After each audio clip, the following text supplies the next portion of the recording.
আজকে বানিয়েছি ফুলকপির ডাঁটা আর মূলো দিয়ে চচ্চড়ি, আর বানিয়েছি বেগুন ভাজা, আর বানাবো কচু শাক। আজ হচ্ছে মানডে, আর আজ আমাদের পুরো ভেজ। কচু শাক বানানোর জন্য কড়াইতে তেল গরম করে শুকনো লঙ্কা আর পাঁচফোড়ন দিয়ে দিলাম। কচু শাক আর ছোলাটা আমি আগে থেকে সেদ্ধ করে রেখেছিলাম।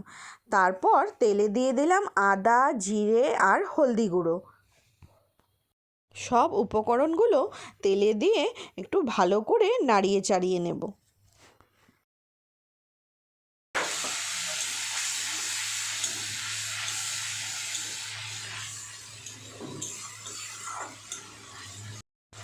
তারপর কিছু কাঁচা লঙ্কা দিয়ে দিলাম।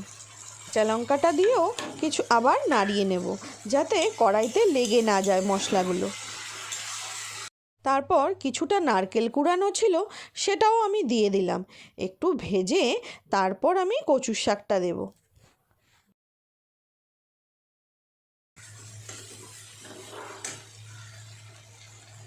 শাক আর ছোলাটা আমি আগে থেকে ভিজিয়ে রেখেছিলাম, তো সেটা আমি এখন দিয়ে দিলাম কড়াইতে।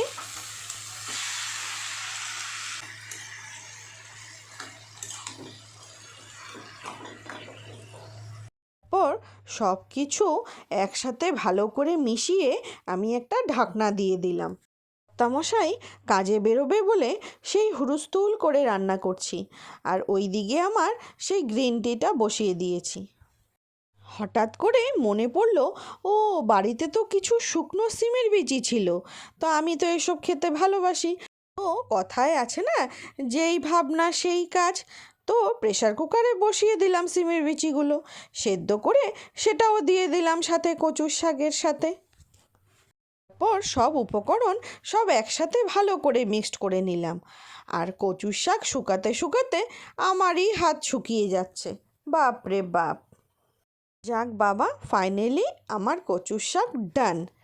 আমি তো নিরামিষ কচুর শাক এইভাবে রান্না করি, তোমরা কে কীভাবে করো আমাকে জানিও। আজকের ব্লগটা তোমাদের কেমন লাগলো আমাকে জানিও কিন্তু বন্ধুরা।